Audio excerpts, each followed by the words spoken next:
Hello, hello, hello. Hello, can you hear me? Anybody can hear me? Yes. Hello, hello, hello.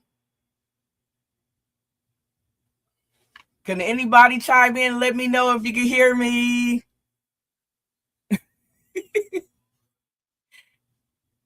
That's special. Let me see. 7:12 and it's 7:13. Oh, okay. Oh, thank you, Miss Kathy. I'm like, what happened now? And stuff. So I wonder if I should go back over it. Hello, Miss Sandra, and is T there with you? Oh, okay, we can hear you there. Yay! Now I really got to do it so, because this is important, you guys, and stuff. So tonight, sorry about the technical difficulties. It happens sometimes and everything. I'm glad I didn't go off and go back on and stuff like that, but it's okay. It's yeah, it don't want me to get this out. Now I got to get it out and stuff. It's called tonight's topic is stress, domestic violence, and ineffective coping. And so I'm going to just start over from the beginning and stuff. And I'm going to run through it real quick for you. Thank you, ladies, for hanging in there and stuff. Y'all know I got something good to say and stuff. So I'm going to go with stress. Stress is a normal human response, but when stress becomes chronic, especially in the presence of domestic violence or unsafe home environments, it can overwhelm coping skills. Ineffective coping skills affects the mental, emotional, and physical health. It disrupts families and reduces productivity and safety at work. Understanding these connections helps individuals recognize warning signs early and seek help. There's help for it, but you got to recognize that you're in a situation that's not going to work for you and everything. So then stress. So I'm giving you layman's terms information, and one is stress. The body's physical and emotional response to demands or pressures, which are stressors or pressures. Short-term stress can be helpful. A little bit of stress don't hurt nobody. Long-time stress can be harmful. Now I got high blood pressure. Now I got a panic attacks. Now I think I got schizophrenia, and stuff like that, all behind stress, and stuff. It can trigger a whole bunch of mess. And then chronic stress, that's ongoing stress. It's a persistent stress without adequate recovery time, without enough time to heal up. Recovery time is to recover from something, so to heal up from it before you hit with something else and everything. And that's a lot of our cases, including mine, and stuff. So this is really crazy, but it's right. Chronic stress leads to wear and tear on the body and the mind. That means the blood pressure is acting up and stuff. That means there's more pressure on your heart, which causes more problems to happen to you. And then the other part is your mind. Now you stressed out, you're mean, you angry, and stuff. And this is man or woman, it's human being and stuff. So then all of that happens, and that's why if you seen that angry person, they always mad, and you like, hi, how you doing? And they like, shh. Or something like that, and they looking at you crazy, like they ready to knock the hell out of you. They probably would knock the hell out of you, and stuff like that, because they haven't had a chance to heal from all the mess that has been put on them. So then they're mad and angry, and then you got a whole angry person that's gonna live their life like that and everything. And until somebody actually recognizes it or is able to scratch the surface of that, and that person gets help or something like that, it's going to be a problem. And they'll probably even die early, because too much anger, we have okay, too much anger will cause other things to go wrong with you so bad that if you don't heal from them or find a way to heal or find that good spot that helps you, and stuff. A lot of people, okay, but I'm just saying, if you don't find that good spot or that good space and stuff, you'll never heal and you'll never be able to be the real person, the real potential that you have to be. You're always going to be sad, sorrow, panicked, angry, want to fight the whole wide world. The world ain't fair. Why am I here? And everything and stuff. So all of that comes with it and everything. So domestic violence, that's a pattern of abusive behaviors used by one person to gain or maintain power and control over another in an intimate or family relationship. Types of domestic abuse is physical. That would be actually putting them hands, on you. That's why I got the boxing gloves up here and stuff. That black eye, slapping a black eye on you or and stuff, is abuse. Kicking you, punching you in your stomach. A man or a woman, a woman hitting the man upside the head with a pot. Girl, you got him. No, that's a human being. I don't want my son to get knocked over the head with a pot. I'm sure that the woman the mama don't want her son to get beat up or something like that. But also, the mother don't want the wife to be getting beat up either and stuff. So it got to be a little balance there. It got to be a little matter of respect, and everything. So definitely, that's where that comes from. So I said types of domestic violence. One is physical, that's hands. And then the other one is emotional and psychological. That would be that verbal abuse, that verbal, you not good enough. I should have been with her, or he not good enough and stuff. I could have had this, that, and that. And I got him. I'm stuck with him, and stuff like that, vice versa. What I said was you got to just be a human being. So it doesn't matter. Domestic violence comes from the man or the woman. But it doesn't just touch the man and the woman. It touches the children and so on and so forth. So that's where the emotional and psychological, sexual, forcing yourself upon him or him forcing himself upon you, or however that goes, and stuff. Other things, it's your husband and wife, but it's a chore to have sex, and stuff. That no, it shouldn't be a chore. It should be a pleasure that's enjoyed by both of you guys and stuff. But when it's domestic violence, that means that I just beat her up and then now I'm getting some from her, or I just beat him up. Now I'm going to get some from him, and stuff like that. So that's what I'm talking about. This is real. Okay. Also financial, working double, triple overtime and everything and stuff.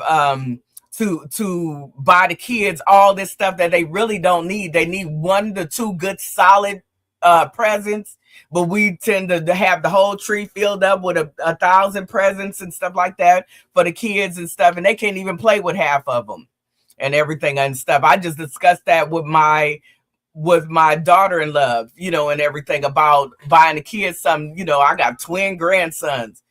Oh, they need every toy in the store. I need to take out a loan so I can get them some more toys and stuff. Yep, I don't need to do that. And she said that they're overwhelmed as parents. My son and daughter-in-law, they're overwhelmed as parents because they get so much because it's 2 of them. But at the end of the day, their house is toe up, because they got about 500, gifts, just sitting there. They buy them on the everyday, not the parents, but people buy them on an everyday basis and stuff. The babies don't need that many toys, and stuff. But, in the back of my mind, I tried to get down and stuff. I bought 2 pianos, 2 drum sets and all of that. I knew it was too much and stuff. And I probably should have did it like that and stuff. But I learned my lesson. We live and we learn. So now I'm going to be a little bit better about what I get. What do they need? Okay, they don't need nothing, and stuff. Okay, then I'll get one thing that I like that I think that they would have fun with, and then I will make sure that I get only what they need and nothing more. And that way the parents are not stressed out because I'm buying all of this stuff and they only need this, you know, and everything and stuff. So if that makes sense. So that's the domestic violence, is where I don't care. I'm buying everything and anything, and I don't care what the parents think. Or yeah, it's not good. It doesn't work anyway and stuff. Then there's verbal domestic violence. That's when you're really just, you know, crapping on somebody. You know, you saying the nastiest, filthiest things. And I just remember a OG, you know, and stuff, told me death lies in the in the tongue, or something like that, or something like that, or I even had an OG tell me, Charlene, you slapping my ears. Stop slapping my ears. And I was like, what's slapping your? Oh, when I repeated over and over, like, you need to be getting this done and this done and this done, you know, trying to preach to them, you know, about what they need to have done for their health and stuff. Yeah, if I'm slapping your ear, that I'm probably not getting through to you, because at this point you done checked out.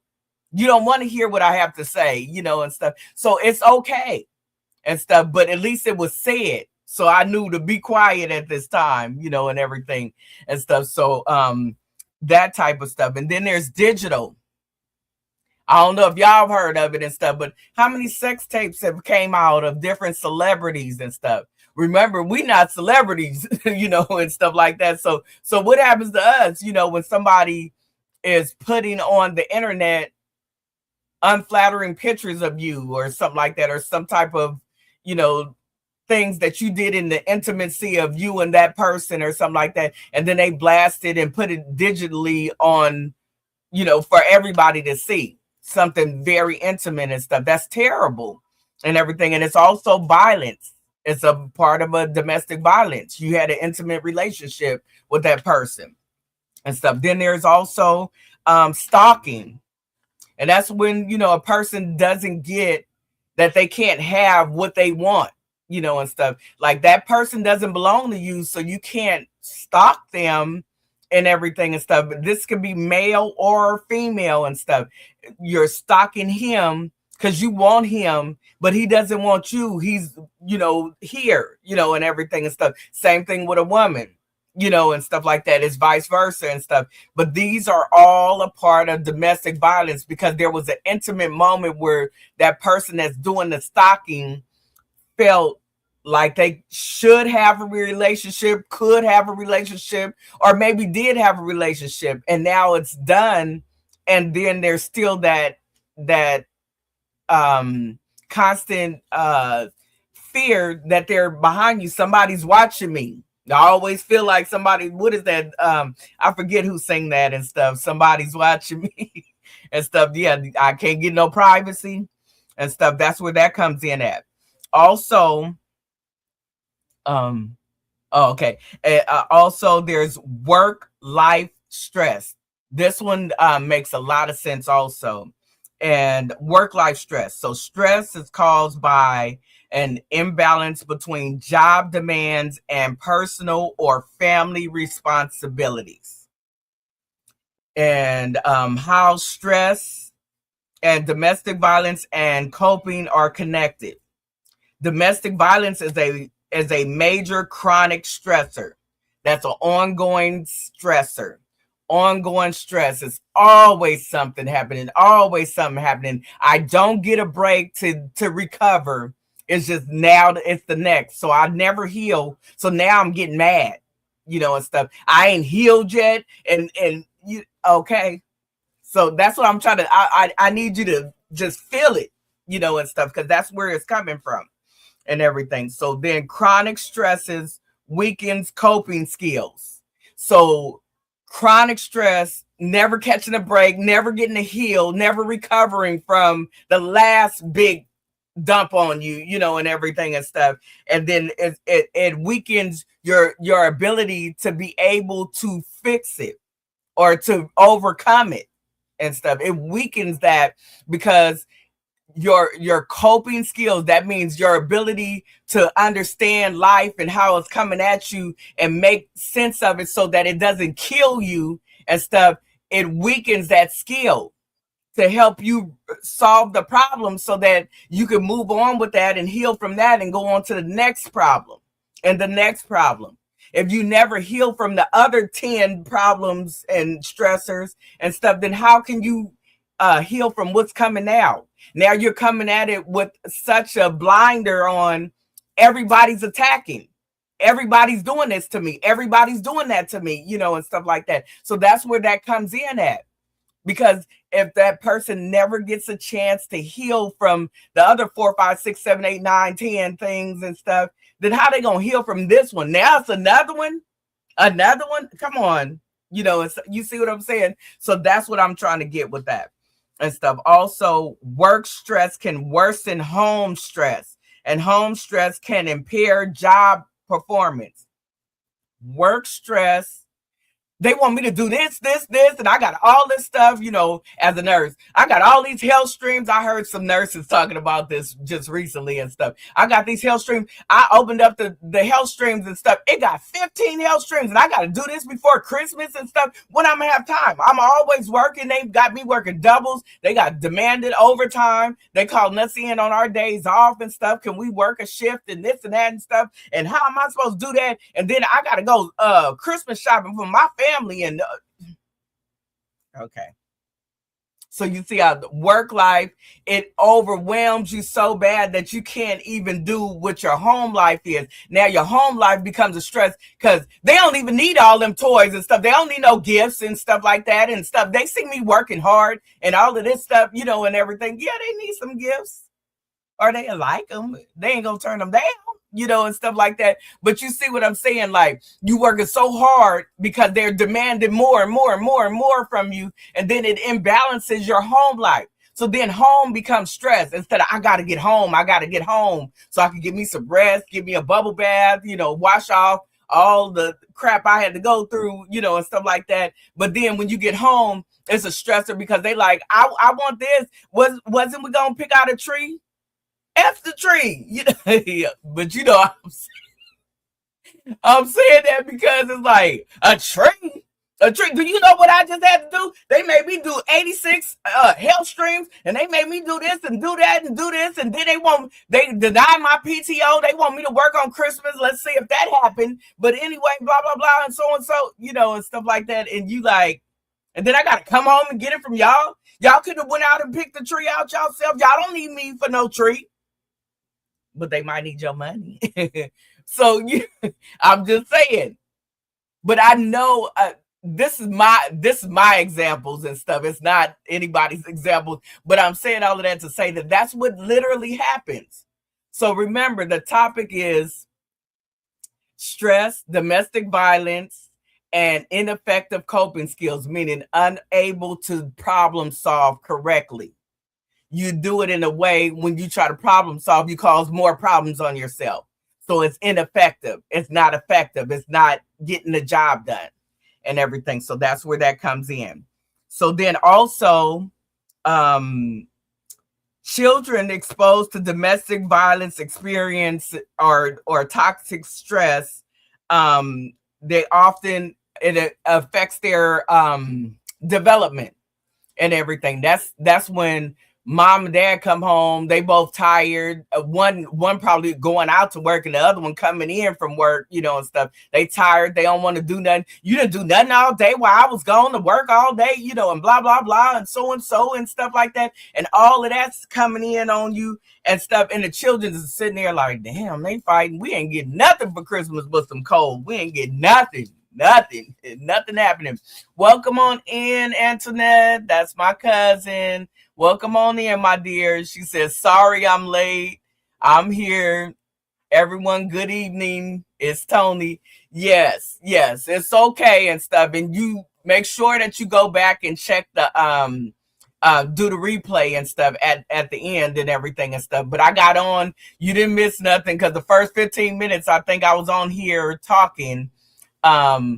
My mic was muted or something like that and stuff. Something weird was going on with the mic. I don't know. It does it sometime and everything and stuff. This is about the second time in almost a year that I've been going through this and stuff. It's okay. We found out what it was and I fixed it. All right, my dear. So I said even children exposed to the domestic violence part, mom and dad fighting and stuff like that, or baby daddy and baby mama, I don't care what you are and stuff, y'all fighting in front of the kids, or the kids is in the room but they can hear stuff breaking and all of that stuff. They don't know whether to run or get up under their beds, depending on how old they are and stuff. And then the older ones, they get stressed out too, like the older teens and stuff. Ain't nobody gonna beat up my mama, ain't nobody gonna beat up my daddy, and stuff like that. And so all of that is still a part of it, and everything. And it's important that we pay attention, because this happens to all of us. Ain't nobody just, never had none of this drama happen, and everything and stuff. So this is the real deal. This is life and everything. But going on, so causes and risk factors. For an individual level risk, it's usually for an individual, it's a history of some type of trauma or childhood abuse, that's molestation and different things like that, or just getting the hell beat out of you when, all the time, and stuff. Those are things that can affect how you deal with life when you're now an adult and doing the adulting thing. Poor stress management skills, because you didn't learn them from your parents, because they was fighting all the time and stuff. So where you was gonna learn them from? You got to develop them on your own, pretty much, and everything. Mental health disorders like anxiety, depression, and PTSD, post-traumatic stress disorder. Okay. And stuff, that's really a thing. And then substance use. This is on the individual level. Substance use disorder. That's, I got to get me a drink and stuff. Life just be tearing me up and stuff. I just need a little drink, maybe a little, little weed or something like that and stuff to calm down from all this mess. And then it's every day, because the stress keep hitting you. So you're not recovering from it. So it might be chronic stress. So then you got to drink every day and smoke every day and everything. And then after a while, they not hitting right. I'm still stressed out, and I done drank and smoked and everything and stuff. So I got to add a little extra to it. I got these prescription pills and stuff. I'm in pain. I'm not, but I feel in pain. My heart hurting. All this stress on my, plate and stuff. So then you go ahead and you add you another one to it. You see what I'm saying? And everything. So, Auntie Josie said, I do hear kids 5 to 10 years old said they're stressed out. They are stressed out. Sometimes I wonder if they really know what stress out is. Yep. Believe it or not, even when they say that they're stressed out, it's because of something that they heard. It's a learned behavior. When mom and dad is getting down in there and you hear some things breaking, you hear somebody punching a wall, punching a hole in the wall, and you come in there and after the after effect, and one is in this corner and they looking like they gonna kill your mama, and the other one, your mama look like she gonna kill your daddy and stuff like that and everything. You don't think them kids pick up on that? They pick up on a lot. Have you seen a kid with a cell phone, a smartphone, and how they get down? And so you don't think they know at 5 and 10 years old? Oh, they know everything. At 10, they already having sex. I'm just saying, and stuff. So you don't think they know at 5? Better know at 5, 6, 7, 8, 9, and 10 and on up, and stuff like that. So absolutely. Thank you for that, Auntie Josie and stuff. Yes, that is true. They are stressed out, and you would think you're too young to be knowing what that is. Yeah, if it was our 5 and 10, somebody under the age of 50, like y'all, not me. I'm 21. I told y'all that. 21 plus 21 plus something else. But anyway, I'm saying all of that to say that back in the days, yeah, it was hidden a lot more from me and my mother, and stuff back in the days and stuff like that. But nowadays, they getting everything they not supposed to have. I think it's little 10-year-olds actually having getting tattoos and all of that stuff, F life and whatever else they put on there, it's rough. It's rough and everything. So that is individual level. That's the substance use, history of trauma or abusive childhood, mental health disorders like anxiety, depression, and post-traumatic stress disorder, low self-esteem, or learned helplessness. If I play dead or I play like I didn't know, and stuff like that, yeah, that don't help. That gets you taken more advantage of. That's why it's so easy to traffic and different things, because they really might not have didn't know, and stuff like that and everything. So definitely it's something to pay attention to. Welcome on in, Rosie Granny Allen, the love of my life and stuff. Thank you for coming on, baby. All right. So moving on to causes and risk factors in a family and relationship setting. It's the financial strain of trying to get all those presents during, Christmas time and all of that type of stuff, and being responsible for this and that, and who's having the greatest parties and birthdays and all of that stuff and all that money they're spending. That's the financial strain of having a family and relationship and all of that stuff, and the risk factors that put you into fighting. The fancy wedding that was just way too much, 10,000 too much, 20,000 too much and stuff. But you had it, and you look like you raw, but then now y'all in debt, and stuff. Y'all starting the whole little relationship off in debt, pure debt and stuff, and all of that stuff. Poor communication skills. I just can't tell her I'm just gonna fix it. I can't tell him I'm just gonna fix it real quick. I'm gonna borrow it from my dad. I'm gonna borrow it from my mom or my best friend or something. And your best friend, like, you need to tell him that you can't make it. You can't do this or, whatever and stuff like that. And it's like, and stuff. Yes, Rosie Granny Allen said, praise the Lord, everybody. I'm watching Teach Nurse Teach. Amen. Amen, Rosie. Amen. I love you and stuff. So then it's that. And then it's power and control dynamics. You're not going out and stuff. What you need to be at the club for? You married and stuff. You with me and stuff. You don't need to be at the club. Or what you need to go to the club for? You married. What you want to go and find you another woman? And stuff. So it's that and stuff. That power and control and stuff dynamics, or one is making more money, either the wife or maybe the husband is making more money and stuff. So then they're playing to, that's my money. I made that money.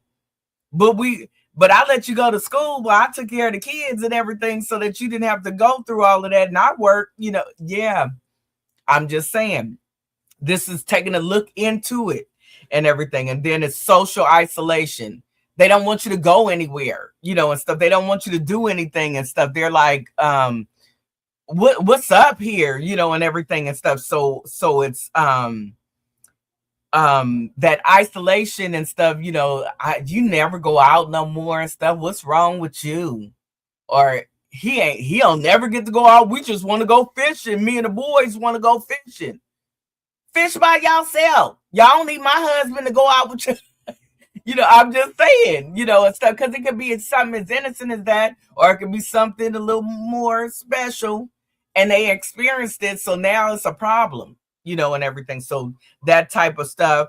Or intergenerational violence patterns, meaning generation after generation of the man beating a woman, or the woman beating a man, or the kids getting what I call ASS whooped, ooh, I beat their ass, and stuff like that. I beat my kids and stuff. I ain't got time for this. They ain't gonna be showing out inside no store and stuff. I knock the hell out of and stuff. Have you ever been in that store? I know somebody on here knows. Have you ever been in the store and it's that one baby, and screaming, and you like, what the hell? What the hell? what, they got a demon in them, and stuff, a demon in that throat and stuff. They hitting Patti LaBelle octaves, and stuff, Mariah Carey octaves and stuff, whether it's a little boy or a little girl, and they just pushing them because they can't do anything about it, because now they got it where you could call the police on your mother or father if they beat the hell out of you because you screaming like you got a demon and need it knocked out of you, and stuff like that and stuff. So it's a certain way you do that, because if you did take out the violence in a certain way, there is that even though it's a little child and they scream bloody murder and stuff like that and stuff, at the same time, if you knock the hell out of them, they could die. They could die. So it's like a thin line between love and hate, and everything and stuff. But then, I got my church folks and stuff that'll say, he who spared the rod hated the child. Do you hate your child? Well, you need to no. But anyway, I'm just saying, and stuff, this is a part of domestic violence. Domestic meaning your family, your intimate relationships. You got intimate relationships with the person you had a child with, but also you have an intimate relationship with the child, whoever that is, and stuff like that. So it's called domestic violence, and this is causes and risk. The other last cause and risk factors would be the work-life risk and everything. So I want to bring this up because it reminds me of going postal. And so it sound kind of like, oh, that's old and stuff. But no, that was one of the first signs that Houston, we have a problem and stuff. And that's when the person, it was a postal worker, got released from his job, got fired and everything, and then came back and started shooting up everybody in the place, everybody with a job that still got their job, or whoever told on them, or whatever and stuff, but just got down and stuff. So it's called going postal and stuff. And so it started reaching different job sites and stuff. They had the big VTA, which is like the bus system, and stuff, and how somebody went on to the VTA yard and stuff and started killing other employees and stuff, and was after other employees and shooting them and killing them and stuff. So the long story short about that is that's how bad it is, as far as your work life risk. So people need to be a little bit more careful, when you get a job and you're over somebody and you're authority figure over somebody and stuff like that, like their supervisor or something like that. You can't just crap on anybody. You don't know what parts of life they came through. How did they come to get that job in the first place? And if you want to be that selfish, I'm serious. This makes a lot of sense. If you want to be that selfish, just remember that person that you took their job from, you took their livelihood, you took their money, and everything and stuff like that. So then what do you think they want to do to you? Because now it's not about the job. It's not about working at the hospital. It's not about working at McDonald's and stuff. That was our food on our table. That was the clothes on our back. That was my rent, or my mortgage and stuff. And now you're going to take it from me and you're going to get me fired and all of that stuff. What do I want to do to you? Because when you outdoors and stuff somewhere else, you see, that's domestic violence at its peak, because that's your livelihood and somebody is threatening that. So then if they threaten that, you take that personally. It's not the job. I take you threatening me. You making sure that my kids don't eat. You making sure that my family don't family, and stuff like that. So it's another problem and everything. So the work-life risk is long hours or multiple jobs just to make ends meet. And then somebody try to take one of them. The job insecurity, meaning I could be fired at the drop of a hat because I'm tired, because I didn't get no sleep, and stuff like that. Workplace harassment or discrimination. Oh, she could get off 3 weeks and stuff, but I've been here longer and you're going to skip my seniority over that seniority and stuff and let her get off, but I can't get off. or everybody teaming up against you to tell on you and stuff, and they ain't even been a nurse longer than you and stuff like that, and they want to team up on you and time you outside of your door while you doing the right thing to go report back to somebody because they looking for a way to fire you or something like that and stuff. I've been a victim of that. It's not nice. It's not nice, and shame on the people that did it. But I'll tell you one thing: it's a man upstairs. For anybody that believes and stuff, it's a man upstairs that'll make the wrong right and the right wrong and everything. If they think they're doing the right thing and stuff, and they find out that, yeah, don't do that and everything. But I'm just saying. So that's the workplace harassment or discrimination, lack of paid leave or flexibility. All my PTO is denied. So every single time I didn't try 10 times, and all 10 times it was denied. Okay, well, let's see if I'm there at that time and stuff. I can't be off for a funeral. I can't be. Okay. We'll see what I'm off for. Okay, and everything. I'm just saying. Or no flexibility. My child is only 2. Oh, you don't want me to see him for the next 4 or 5 years and stuff. I just need to come in here and work, and they never get the nourishment of me being there with my child that's only 2. Or okay. I'm just saying and everything. So another thing is signs and symptoms by age group of people that have experienced some type of stress or domestic violence. So Auntie Josie, this might go to that question about kids 5 to 10 years old, and they're saying that they're stressed out. So signs and symptoms by age group, and this is 0 to 12 years old. Regression, that means bedwetting, thumb sucking. We used to think, you sucking your thumb or something like that. What if that's a mechanism to soothe them? Not because they really want to suck their thumb and get that little tooth thing that go up and around and stuff from sucking their thumb, and then they do it into adulthood. That's because they never recovered in childhood. So then they go into adults sucking their thumb and stuff like that. That's really a thing, and stuff like that. It makes sense now. Nightmares. This is 0 to 12 years old. Nightmares, sleeping problems. They can't sleep, or they're afraid what's under the bed, or they wake up screaming. And like I said, bedwetting. And then also there's children 0 to 12 years old, aggression or extreme withdrawal. That's being mean, being the bully. Because you get bullied at home, so now you want to beat the hell out of these other kids that they too damn happy for you, and stuff at this time. Yes. Cousin Tony said, didn't Uncle Charles used to suck his thumb? Yes.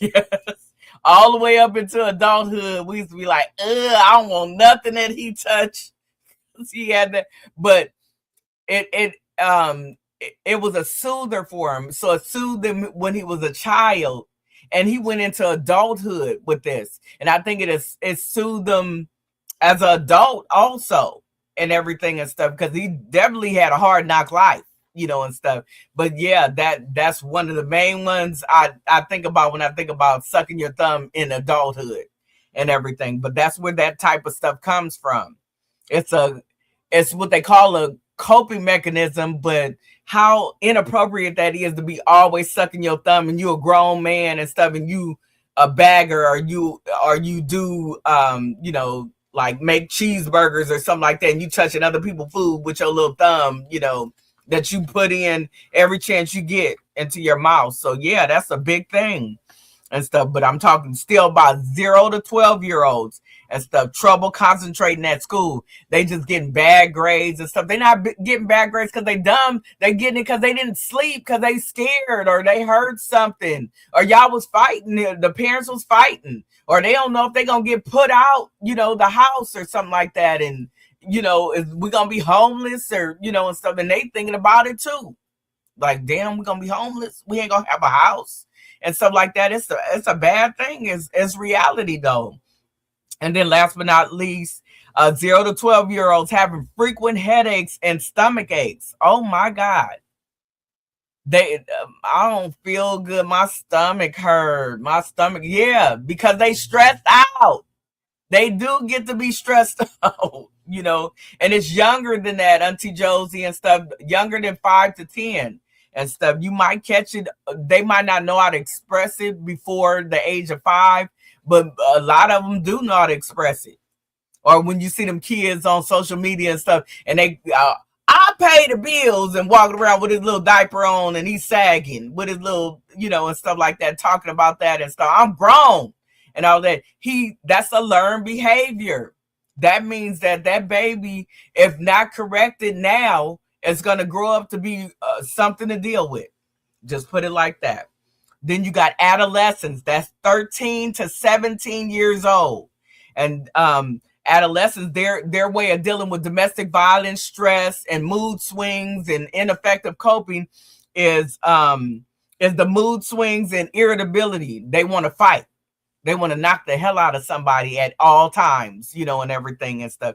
Then there's risk-taking behaviors. Like they get a chance to learn how to drive and stuff, and they speeding up and down the street. They do that all the time out here at my house, on my street and stuff like that. But get them high performance vehicles and be, and then some is grown men that don't have no business being in there. Because what you gonna do when you knock the heck out of somebody and kill them and take their life because you speeding down the street trying to look cute or whatever and stuff? Yeah, it's not cute. It's not.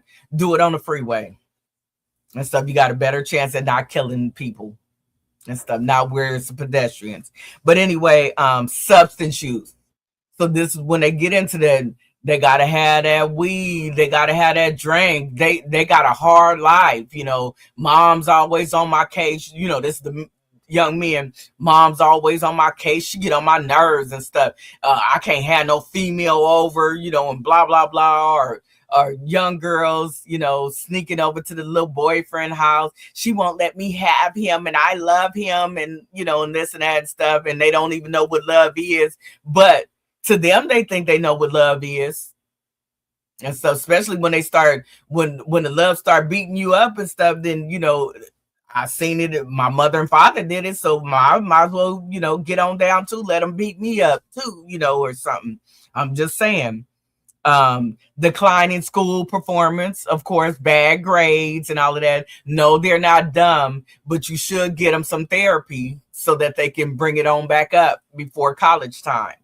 And stuff. It's only a few that get into college or good colleges because they got to make sure that the parents is being aware of what they do, and stuff around them, because they're just emulating what they see. So they're stressed out too, just like the parents is stressed out. Dating violence. It's either, you're a victim or a predator. A predator meaning the person that's inflicting the harm and hate on a person, or you could be the victim, which is happening to you.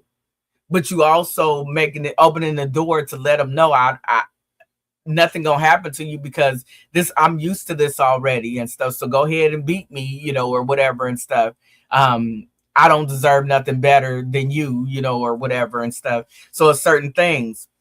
And then also, and I said 13 to 17, depression or suicidal thoughts. This is another thing that puts them at risk when they have too much stress. There's domestic violence in the family somewhere, or ineffective coping skills, unable to recover from whatever problem is set in front.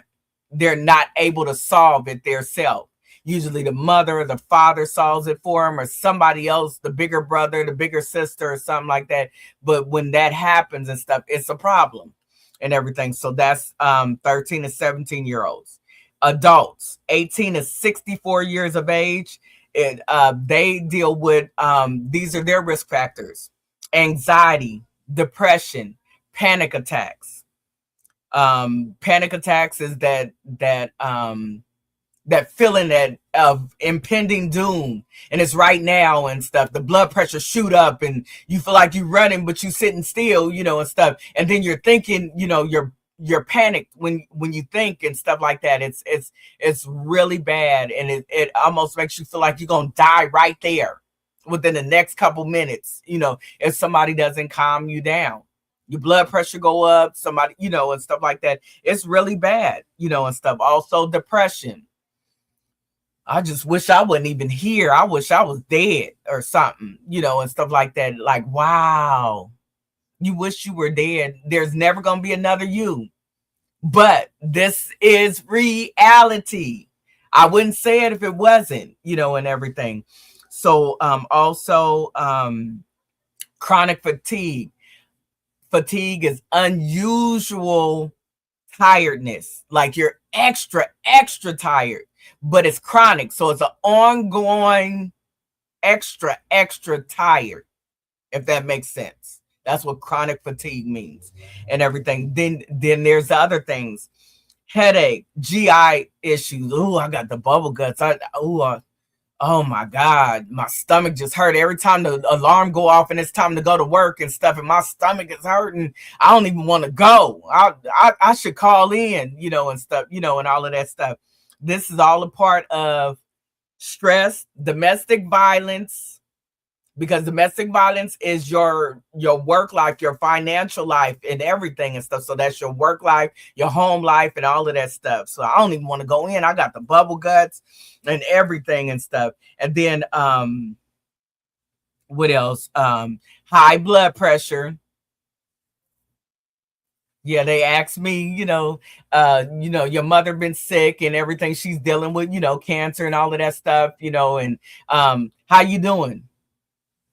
I'm good. Yeah, I'm good. I'm a nurse. I'm good.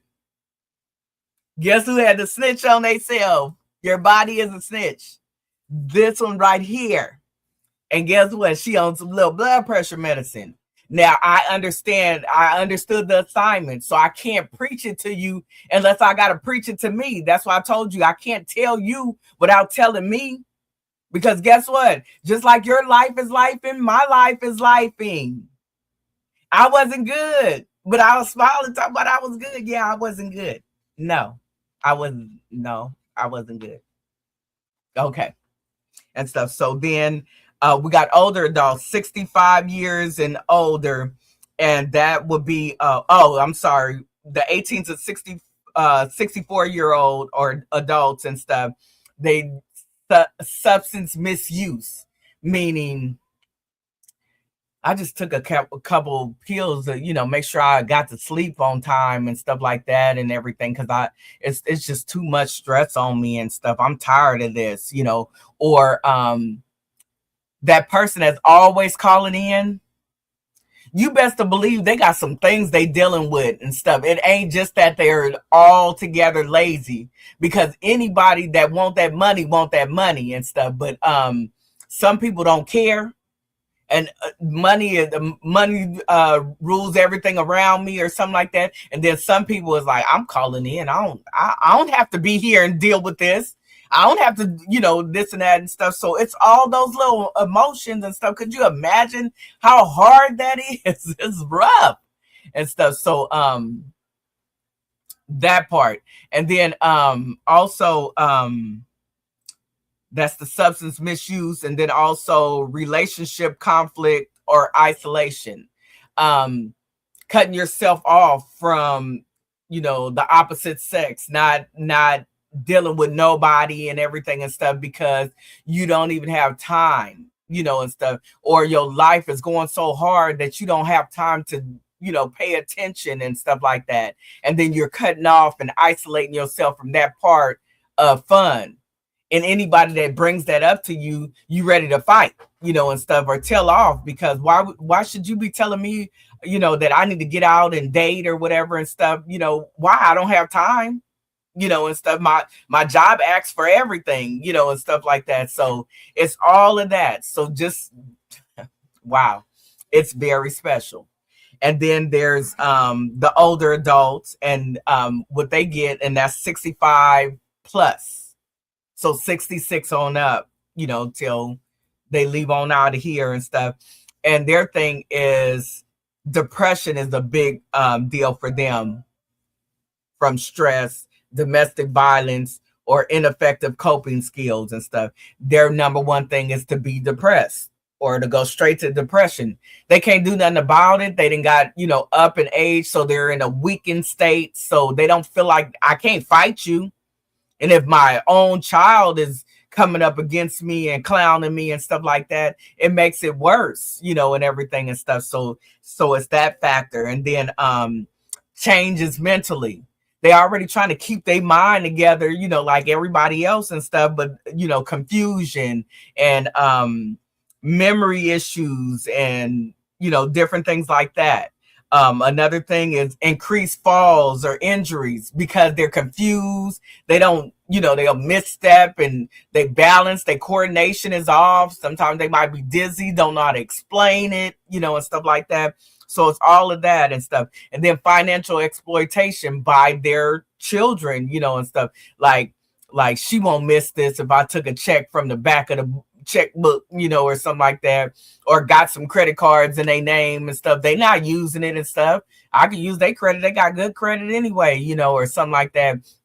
And you abuse that older person, or they want to give you everything they got so you could just stay around them a little bit longer, and stuff. And when you pull that affection away from them, it's a problem. So, the long story short about that is I'm saying that these are the risk factors and everything. When you're dealing with stress, domestic violence, and ineffective coping skills. So the other part of it is ineffective coping strategies. What often goes wrong is avoiding problems or pretending they don't exist. Yeah, if I'm not stressed out, I'm doing fine. Yeah, I wasn't doing fine. You see what I'm saying? Avoiding it. Oh no, I don't need no help. Yep. Okay, I said I don't need no help and stuff, but you do and stuff like that. It happens. Alcohol or drug use to numb emotions. I just sit back with a little glass of wine and stuff, and that kind of calms me down. Excuse me. And that's all I need to get through this and everything. I'll get it together, and stuff like that. Emotional shutdown or dissociation. That means I'm not there. Like you talking to me. Okay. Yep, I didn't hear nothing. I know how to numb myself or shut. I'm not listening. Oh, okay. Oh, you gonna still talk to me? Okay. Yep, I don't care what you said. It ain't going through here. You could say it, but I'm not going to listen to you. And I'm going to do the opposite of everything you say, even if you're trying to help me.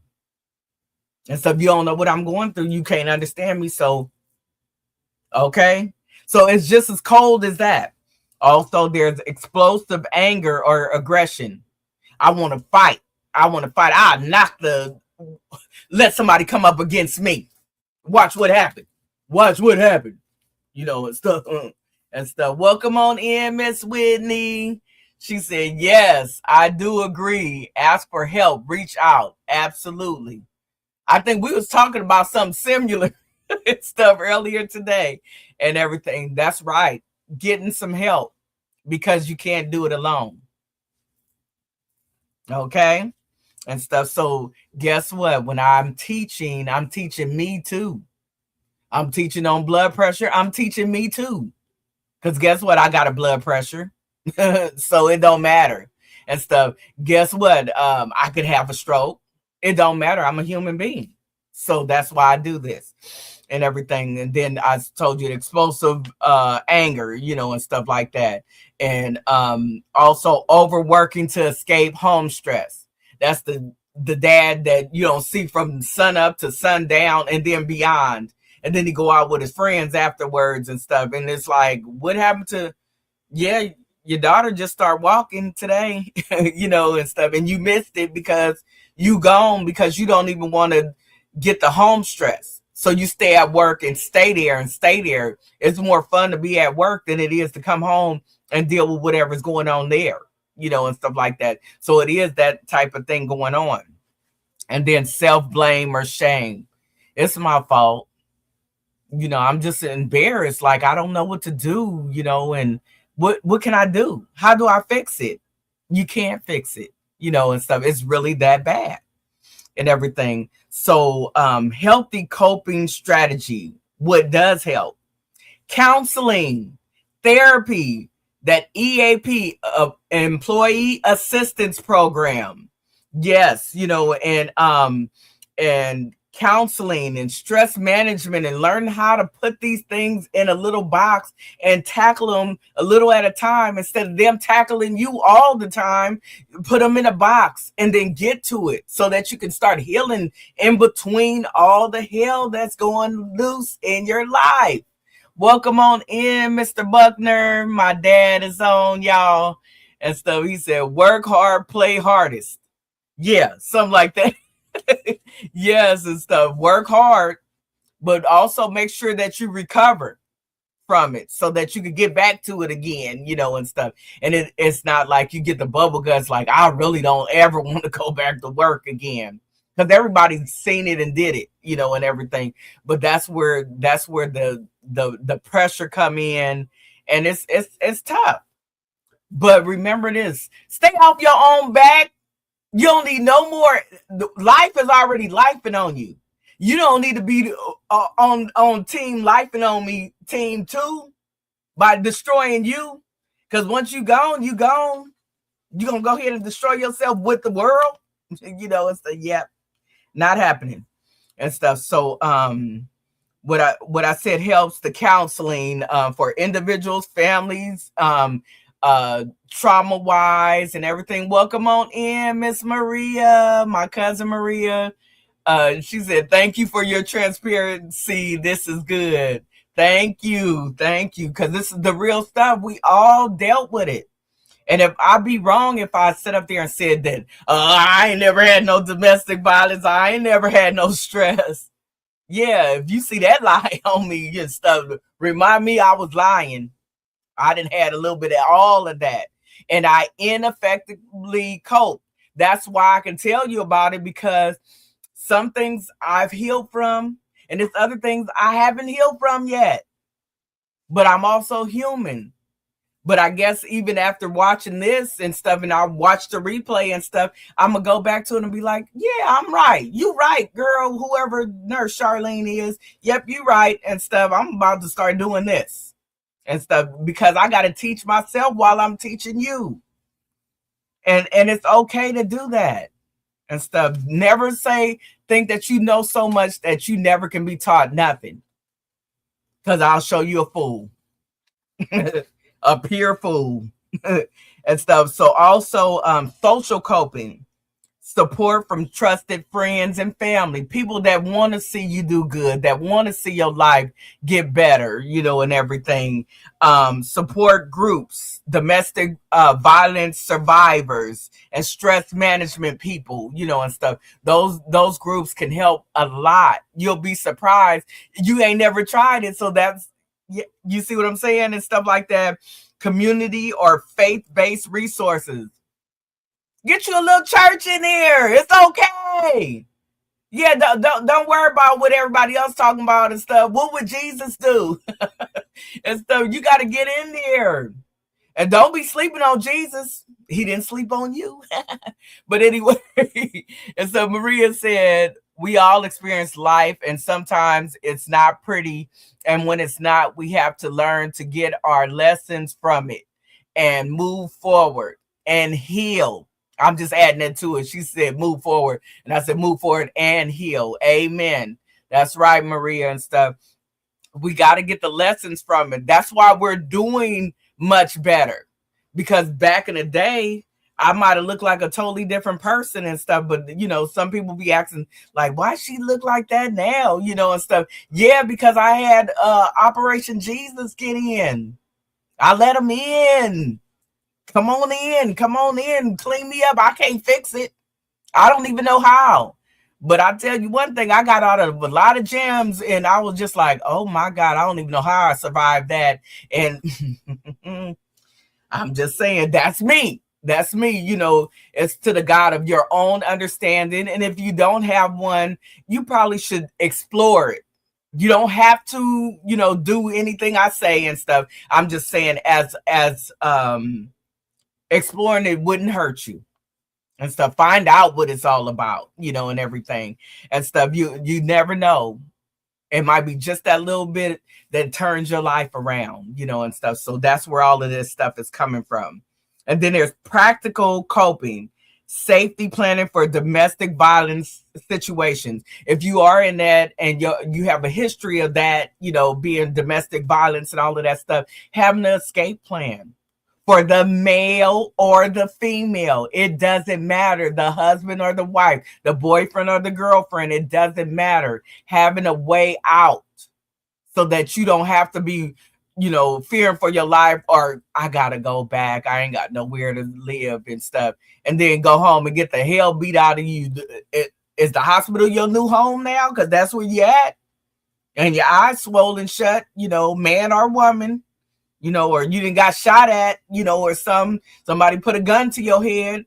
That's domestic violence, y'all. It's domestic violence and everything. So then it's that. And then also time management and boundary setting. Getting a plan together for how do you do things so that you don't be overwhelmed. I didn't get a chance to figure that out right away. So that's why I'm on blood pressure pills and stuff, because I didn't figure it out. I just assumed, I think, maybe even other people assume that I had it together because I know all this medical stuff. Yeah, but I didn't know how to do me and fix me. So I end up suffering physically and, mentally and everything and stuff. And then I had to get myself and pull myself out of that. I had to heal from that. And it took me a minute, but it took me a minute to get in it that deep before I finally figured out that, yep, start taking care of you so that you could be a help to your loved ones and be the greatest thing that they need you to be. But fix you. Start fixing you. If you don't fix you, I'm going to make sure that everything is painful in your life. So guess what? Everything ain't painful in my life. So I must have started fixing me, huh? And stuff. So I'm just saying. Financial counseling, and stuff. Learn how to budget so we can get this little skrill together and stuff like that. Or legal advocacy, and stuff, just in case it's a divorce involved or something like that. But the biggest thing is, I love this. Oh, Charlene, you get paid blah blah amount of money an hour and stuff. Girl, if I had your job, I'll work 8 days a week. And I'll be like, you'll be dead after 2, maybe 1. Yeah, it ain't that easy.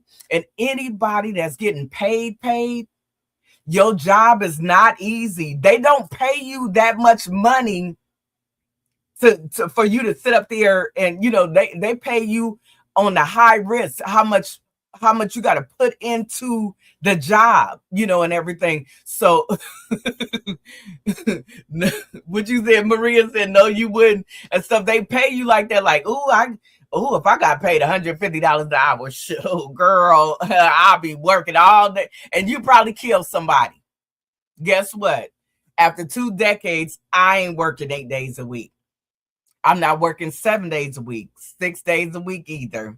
And I might not even work 5 and stuff. And I'm going to tell you that. But I bet you one thing, my brain still work. But if I did work 7 days a week, 8 days a week, 19 days a week or whatever and stuff like that, I guarantee you I wouldn't even be here. You'll be looking at a ghost. Yes. What you said, vicarious trauma. Right. Exactly. And stuff. If you knew what you had to be responsible for, it's just a totally different thing. The reason why I'm going a little bit over, you guys, and stuff is because I started off the first 15 minutes on mute. Everything was coming out my mouth, but nothing was going into your ears because you couldn't hear me. So I tried to go back over and start over again and everything and stuff. So I hope that y'all got the gist of it and everything and stuff. And please forgive me and stuff. Sometimes that technical difficulty, I try not to even get involved in it anymore because it's just too much. But the other things that are helpful for you to deal with stress, domestic violence, and ineffective coping, which is improperly taking care of your task in the wrong way, or you think you taking care of them with all of this cigarettes, weed, drink. Look at that, the popo card right there and stuff. What did I put on there? I can't even see it. Let me see. Oh no, the popo. Excuse me, Officer Joe, my cousin, the popo and stuff. Not you and stuff, but all the other police. Oh no, the popo. But anyway, and stuff.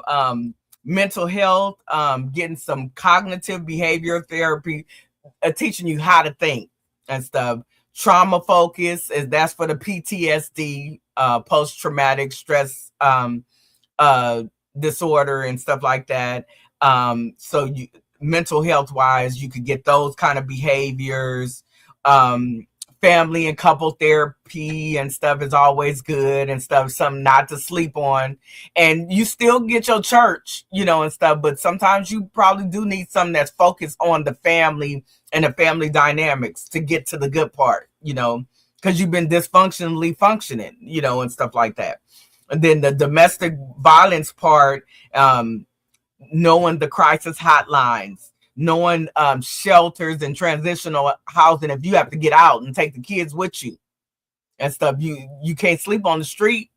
Y'all gonna die, and stuff like that. So you got to be able to know where to get to go ahead and bow down or die, staying in a house, a nice warm house, but you getting beat every night and stuff like that. Come on, and stuff like that. So it's that part. And then there's child protective service, either the kid is acting, doing the fool, doing the donkey or whatever and stuff, like somebody I know used to always say that, or the family services, and stuff when needed.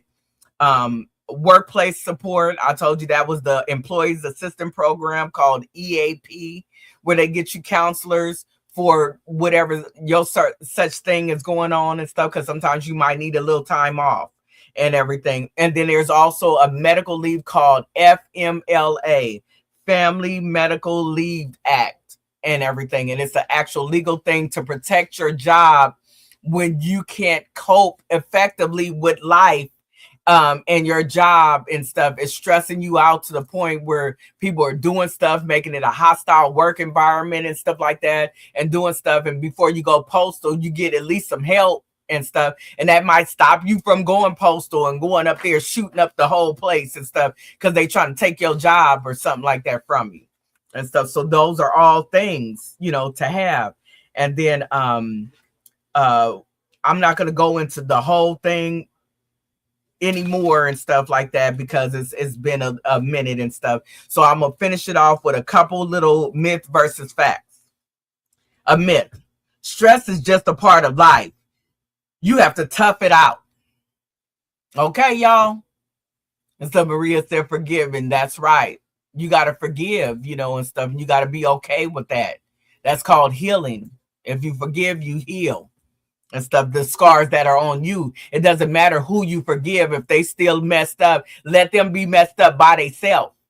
You forgive them, and you move on with your life and heal, and your life gonna turn out much better and everything. So yes, that makes sense. But I said the myth or the untruth is stress is just a part of life. You have to tough it out. Well, in fact, chronic stress causes real medical and mental health conditions and requires treatment.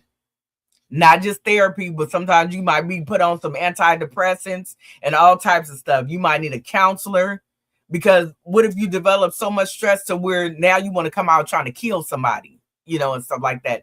That's a part of misplaced stress and stuff, and not coping with it properly. So now you want to kill everybody in the house, and stuff, at your job or something like that and stuff. So it is in fact a thing.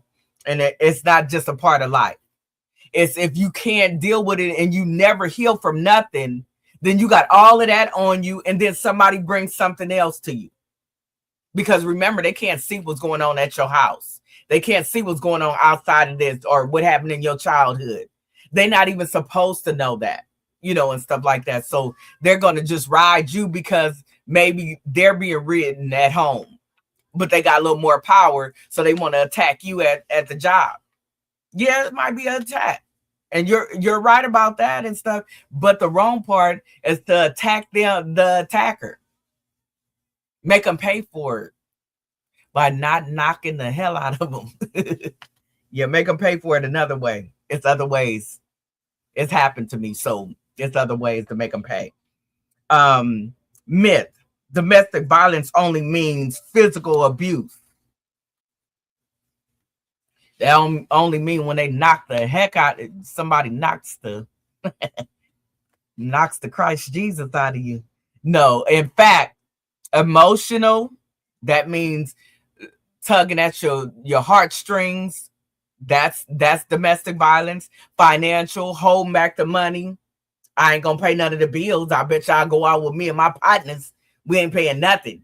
I ain't paying nothing to y'all and stuff. Or psychological abuse, and stuff. That's mentally. You ugly. I don't know who would go out with you if you want to go for me. Get out the door and stuff. But ain't nobody else gonna want you and stuff. Exactly. Abuse are equally harmful. So all these different abuses are equally harmful: emotional, financial, and psychological and stuff. So then there's the myth. Victims can just leave. In fact, leaving can be dangerous and complicated due to fear, finances, children, and trauma bonds. They're bonded by the beaten, stuff. So it's hard. You can't see it. Why don't she just leave him? Why don't he just leave her? She ain't no good. He ain't no good and stuff. No. Sometimes it's a trauma bond. Y'all bond because you've been through so much together and stuff. Why let somebody else get him, or something like that? Because he was good once upon a time. She was good once upon a time. She was real good to me. She ain't now. He ain't now, Okay. So then myths. Victims can just leave. Oh, I just did that one, huh? And stuff. No, kids are too young to notice stress and violence. That's the untruth. Kids are too young to notice stress or violence. In fact, children are highly effective. Even if they never witness physical violence, they can hear it. And you wonder why they 10 or 11 years old still peeing in the bed or something and stuff. Have you thought about what they might have heard or seen? And remember, domestic violence also is considered the molestation or something like that by, the father or the mother, and stuff, whoever it might be at the time and everything, or the father doing it to the little boy or doing it to the little girl, and stuff like that. It's bad and everything. So another myth: using alcohol or drugs help cope with stress. Yep, until you turn into an alcoholic and a drug addict. and guess what? The stress still comes anyway. Even after you a dope fiend and an alcoholic, and stuff, it's still gonna get you and stuff. So the fact: substance use worsens stress, increases violent risk, and delays healing. That's where the DUIs and everything. And I'm not here to go against anybody or something like that and stuff. I'm saying that's where all of that stuff comes in at and everything. Chronic DUIs and all of that and everything. So here I go with a take-home message, and I will have you guys out of here by 30 minutes after the hour. So 8:30. And that is the take-home message. Stress becomes dangerous when it is chronic and unmanaged. Okay, not dealt with. Domestic violence is both a cause and a consequence of ineffective coping. Like, it's not because domestic violence doesn't happen because somebody just likes to beat on somebody. It's because they weren't ever healed from whoever it is, the father or the mother or the boyfriend or the girlfriend or whatever it might be and stuff. They didn't deal with theirs properly. So then they take it out on maybe the kids or each other, and stuff. It's two unhealed people make a whole family of unhealed things and stuff, including the kids, and everything. So ineffective coping is not a personal failure. It is a treatable response to overwhelming stress. Ineffective means you're not coping properly with life. So you just it's not a failure. Oh, I need to get help. That's what it's called, and everything. So then, early recognition and support saves lives, protect families, and restore stability, meaning you can actually get over the hump and actually be able to focus on your family, and then you guys grow stronger together. And then whatever was a thing of the past, let it be a thing of the past. Now you guys are coming into this with a healing, and your family unit is so strong after that, and stuff. And that's what you want to strive for. If you see a problem, let's fix it, not give up on it and everything. So one more thing is help is available, and no one has to handle this type of stress, domestic violence, or ineffective coping alone. There's all types of programs out there. There's all types of things that will help you get to the other side of this, and you can do it. And so in conclusion, stress, domestic violence, and ineffective coping form a cycle that affects individuals, families, and workplaces. With education, early screening, healthy coping strategies, and access to supportive resources, this cycle can be broken. Healing is possible at any age. It doesn't matter. So what? You 65, 75, 85 years old and stuff. It doesn't matter. Healing can take place. And seeking help is a sign of strength, not of weakness. Okay? That is the end of my spell. Thank you guys for staying on, because I had a little technical difficulties at the beginning of the podcast and everything. But be sure that anytime you came in, if you didn't catch something and stuff, no worries. You can come back and catch me on the replay, and it'll be available a few minutes after I go off live and everything. And remember, you can, this was streaming on 2 different platforms. That is Facebook Live under Charlene Nurse Allen, and it's made public for you. And also, if you are a YouTuber and stuff, you can find it under Medical Talk in Layman's Terms with Nurse Charlene. And that's me and stuff. And you'll see all the good stuff and everything. Just remember that the mic was muted, or somehow it was not playing at its full capacity and everything and stuff. So about 10 minutes in, or maybe a little bit more, maybe 15 minutes in and stuff, you'll hear me come back on, and then I just re-explained everything and stuff. That's why I stayed on a little bit later and stuff. But I thank you guys for coming on. I thank you for taking the time out of your wonderful and busy evenings for this good stuff, because I felt like this one, because of that little glitch, in the beginning, I had to get this out. And stuff. It's stress, it's domestic violence, it's ineffective coping. These are all things that we all deal with. And let's learn how to be a little transparent. I know I'm learning and stuff. So I'm not scared to tell y'all nothing, and everything. And I thank everybody that came on. I'm just going to read a couple more comments. Auntie Josie said, good information as always. Thank you, Auntie Josie. Much appreciated. And Cousin Maria said, thank you for giving yourself. It takes a real passion to do what you're doing. Bless your heart. Thank you so much, Maria, my little sweetie pie. And then my other little sweetie pie, Tony, said, thank you, cousin. You never cease to amaze me. Oh, my God. Don't be having me blushing now. And she said, good information tonight. Thank you. I appreciate you. And I appreciate you. And thank you for taking time out your evening to come on. And Mr. Buckner, my papa, said he sent me kisses and have a blessed evening. And you do the same, Dad. Everybody, y'all do the same. Thank you for coming on.